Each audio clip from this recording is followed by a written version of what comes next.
Posible namang daw mas makasama pa kay Senator Ronald Bato de la Rosa ang pandededma niya sa International Criminal Court o ICC. Ayon kay ICC Assistant to Counsel Attorney Cristina Conti, posibleng ma-issuehan pa ng warrant of arrest si Bato dahil hindi niya posible talaga yan kasi ini-ignore niya eh. 'Di ba? Pwede mo namang entertain yung ICC eh. Pero kasi kung alam mo sa sarili mong tagilid ka dyan, bakit nga naman? Iwasan ko na lang. 'Di ba? In fairness, makintab yung ulo ni Bato. Yan yung napansin ko. Pansin ang request ng ICC na ma-interview siya kaugnay pa rin sa investigasyon nito sa war on drugs. Sinabi yan ni Conti kasunod ng kumpirmasyon ng senador na may natanggap siya mga email at tawag kamakailan mula sa nagpakilalang Eto, may nag-comment. Babasahin ko lang Mahina sa English, Mahina sa Englishan si Bato. Bobo nga eh. Ay, bigyan natin ng jacket. At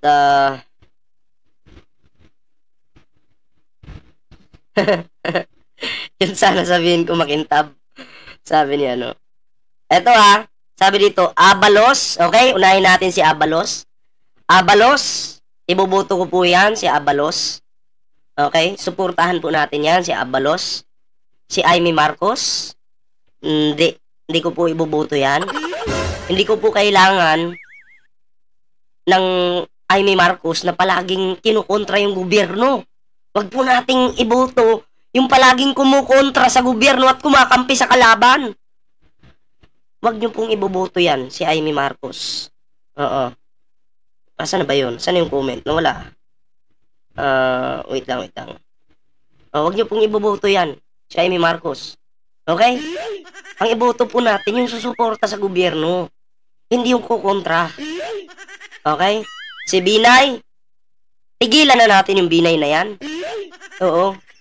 Ang gawin ni Binay, makipag-away dyan sa Senado, magsagutan sila ni Boy 10K. Ano ba kayo? Maglisilayas nga kayo dyan sa Senado. Letsi kayo.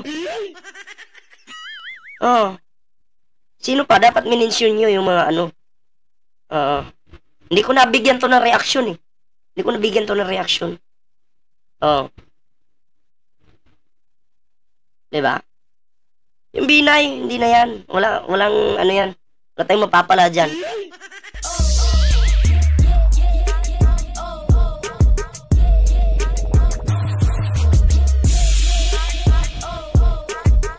Tuloy natin.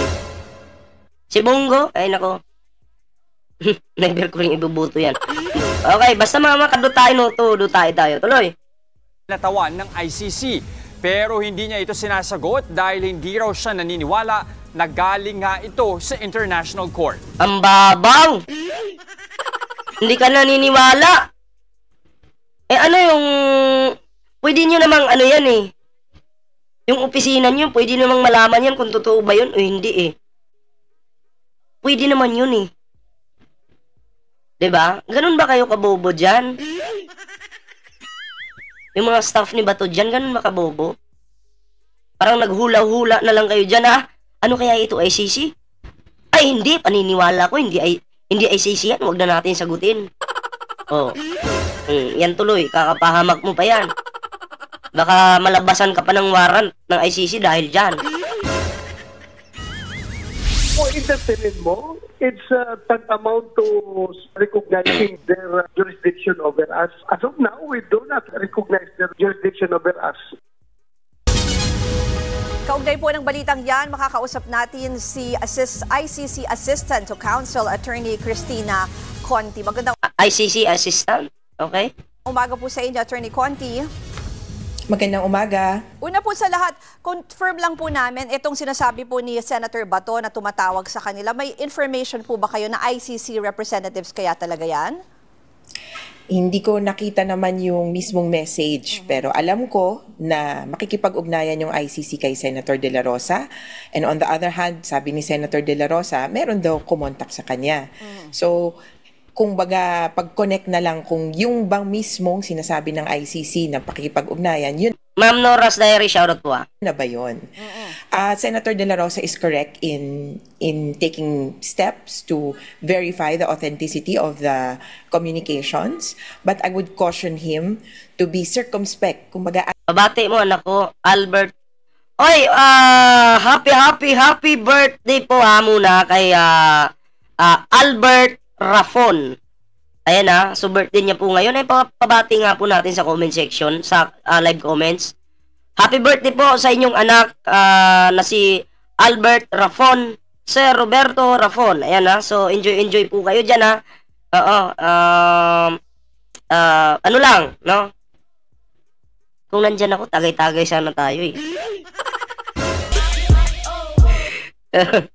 Ayan happy birthday po sa inyo dyan. Ayan. Tuloy.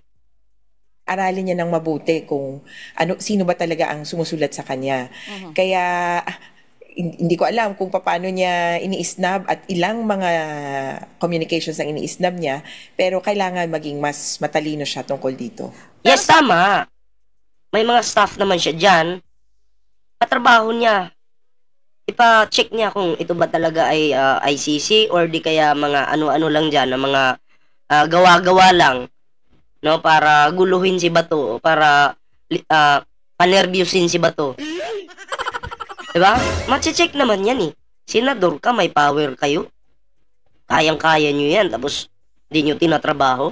Diba? Sa pagkakaalam nyo po, attorney, based on the process, ganyan po yun, kailangan siyang ma-interview. At paano nga itong ginagawa niya na sinasabi niya, ini-ignore niya? Anong implication po niyan? Kapag ikaw ay naging suspect sa isang investigation Mona, no, say shoutout po ng ICC, ipapatawag ka at iimbitahan na ma-interview on cam, on the record. May mga tanong at merong mga mag-oobserba at magtatanong sa'yo na mga abogado ng ICC. So, essentially, para siyang deposition kung tatawagin, video deposition. Yung pag-isnab niya sa ganitong imbitasyon na kusang loob sana siyang makakapagbigay ng impormasyon, pwedeng mag-escalate o tumungtong sa punto na, kasi kritikal na malaman ng impormasyon, makuha ang impormasyon tungkol sa kanya or galing sa kanya, mag-aakyat ito sa punto na sa pilitan na siyang papupuntahin o i-interviewin kumbaga at maaring ang ma-issuehan siya ng warrant of arrest. Pag sa pilitan na Bato, huwag ka pa rin pumunta. KO! Panindigan mong, Bato ako! Hindi ko alam kung nakakaporma pa itong mga to sa sa darating, yung paparating na eleksyon. Kasi may ICC Kumbaga, ito si Bato tatakbo. May ICC naghahabol sa kanya. Parang pipigilan siya, teka lang, may warrant ka. In case lang naman ako malabasan ng warrant. Teka lang, may warrant ka dito ka. Paano yung pagtakbo mo, Bato?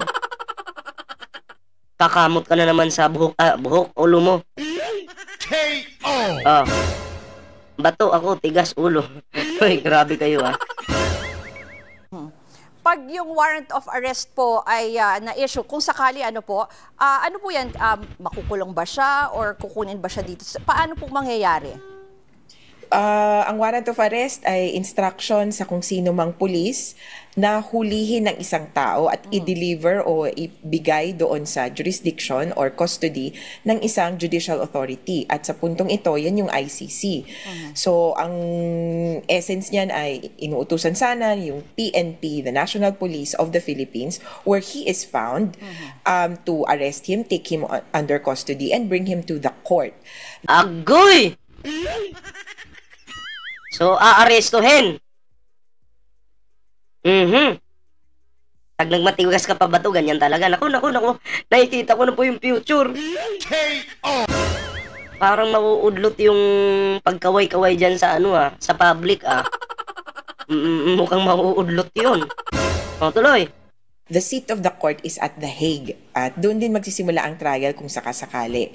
Itong mga ini-issuehan ng warrant of arrest, ito lang talaga yung pinaka-importante. Sila yung kinikilala na most responsible or those who bear the greatest responsibility for crimes. Ay, huwag niyong kalimutan mag-thumbs up sa ating thumbs up na lang para Kung Bisaya ka, makasabot man ka. 266 thumbs up dyan. Ayan na, huwag yung kalimutan na. Against humanity in the Philippines. Kaya sa ganitong bigat ng pinapatong sa kanya, nararapat lang na magkaroon siya ng pagkakataon na kontrahin yung ebidensya sa kanya sa isang judicial arena. Kumbaga, hindi lang sa public na magbabatuhan ng akusasyon. Ito, harapin na niya sa korte yung mga aligasyon. Pero yung binanggit nyo na kahit sinong pulis pwedeng utusan no, na mag-serve nitong warrant, but ang minemaintain kasi ng ating gobyerno, we're not under the jurisdiction of ICC. So pwede ba nilang gawin dito yun sa Pilipinas? Alam nyo, maraming paraan pero marami ring dahilan. Yung paraan ng pag-aresto sa isang tao, sa totoo lang, isang otoridad lang ang maaaring mag-execute niyan dito sa Pilipinas. Yan ay ang sangkapulisan. Pwede rin by extension yung NBI. Natural, kapulisan. Philippine National Police, NBI. Hindi naman mismo yung ICC yung aaresto sa'yo eh. Diba? Tama? Which is under the Department of Justice. Yung law enforcement authority, ang kailangan lang naman yan, ma-turn over sa authorities ng police din ng ibang bansa na maaring miyembro ng ICC. Ngayon, bakit gagawin ng police yun? Maaring clearly upon the orders of the President, and the Thank you, RF Many Sounds. President may be compelled under different motivations. Pwedeng because of an extradition request, because of Interpol agreements, at pwede rin dahil sumusunod lang talaga ang Pilipinas dun sa batas na lagi nating ini-invoke, sa batas at international order na lagi nating ini-invoke dito sa West Philippine Sea. So kung may ganitong mga international decisions, orders na ipinibigay sa Pilipinas, di ba dapat kilalanin naman natin to? Nasa interest ng Pilipinas na kilalanin ng isang international warrant of arrest. Huli na lang po, pero ibang topic naman po tungkol dito kay Kerwin Espinosa dahil nagsabi siya na handa raw siyang tumayong testigo sa ICC laban sa drug war. Tingin niyo po ba makakatulong yan at pwede niya pa po ba yung gawin considering na parang self-confessed po siya na drug lord? Sa ngayon, pwede pa kasi Ma'am Gina Laura, shoutout po. Sa investigation stage pa lang naman yung ICC. Kung magvo-volunteer siya, ibang usapin pa yung kung isasalang ba siya sa trial. At tingin ko ganun ang tunguhin niya na sige, kung anong masasabi ko, baka pwede niyong magamit sa trial. Nga lang, malabo pa kung ano ba yung alam niya. Sa ngayon, ang nakikita ko, si Kerwin Espinosa ay biktima ng war on drug. Siya ay namatayan, siya ay nakulong, siya ay napilitang magtumistigo laban sa ibang tao, and so forth. Bilang biktima, napilitan. may karapatan siyang mag-participate o makialam dito sa mga proceedings. Pero iba pa ang pagiging witness. Depende yan sa kung anong sasabihin niya. Kaya mas maganda siguro or mas mainam or mas kukunin siya ng ICC kung ang kanyang testimonya ay patungkol na hindi lang na nangyari yung EJK sa Pilipinas kasi na-establish na yan kundi sa kung sino ang may kasalanan. Kaya if we can identify who is the most responsible or who are responsible for crimes against humanity, for these extrajudicial killings in the Philippines, if we can point to the hierarchy that perpetrated these crimes, then perhaps he could be treated as an important or significant witness. Okay, maraming po salamat kay... So yun, Bato, nako, delikado ka dito. Andyan pa pala si Kerwin, tama, nako. Grabe makabulong si Bato kay Kerwin, parang demonyo. No? Alam mo, ito si Bato, gusto niyang tumakbo ng pagkasenador para magkaroon din siya ng tuloy-tuloy yung kanyang immunity ba? 'Di ba? Yun Kasi kung magiging normal na tao na lang siya, natural tao naman siya. Kung magiging normal na mamamayang Pilipino na lang siya, may kalalagyan talaga siya. 'Di ba? Pero kung senador pa, magiging senador ulit siya, medyo may laban pa siya kahit papaano. Yun Kaya ngayon, kung titingnan niyo yung mga Duterte, ano na sila? Nagpanik na po silang lahat. Hindi po nila maintindihan kung ano ba talagang posisyon na tatakbuhan nila. O si Digong parang hindi sigurado sa kanyang ginagawa. 'Di ba? So yun po yun. So nagpanik na po silang lahat. Klarong-klaro na po. At eto na sinasabi ko sa inyo, sabi nyo, malakas ang mga Duterte. Maraming supporter ang mga Duterte. Di patunayan nyo, malapit na eleksyon eh. Patunayan nyo. Iboto nyo, 8 million. 8 million kayo, di ba? O kung totoo mang si Kibuloy ay tatakbong senador, iboto nyo. Na mga manyakis kayo. Basta kami, no to, ano kami. Hindi namin iboboto yan. Alam mo, ako, si Chavit, Singson, para kasi siya sa modernization ng ano eh, ng jeepney, mga bus, 'di ba? Posible ko pang iboto 'yan si Chavit kasi kung titingnan niyo may ginawa na naman siya eh. May nagawa na naman siya kahit di pa siya senador eh. So paano pa kaya kung maging senador siya? O kung napanood niyo lang yung speech ni Chavit, okay yun eh. Hindi naman siya kumakampi sa Duterte, hindi rin sa Pangulo. Kumbaga siya, solo siya. Kung no choice na ako, iboboto ko na lang yan. Kukumpletuhin ko talaga yung mga senador na yan. 'Di ba? Yun po yun. So, yun guys, at least nabigyan po natin ito ng reaction. Umabot ba tayong 1 oras? Hindi tayo makapag-live ng matagal kasi may sipon pa tayo. Kailangan natin mag-relax. Uminom ng gamot. Diba? So, yun mga pre, salamat po sa pagsama sa ating live ngayon. At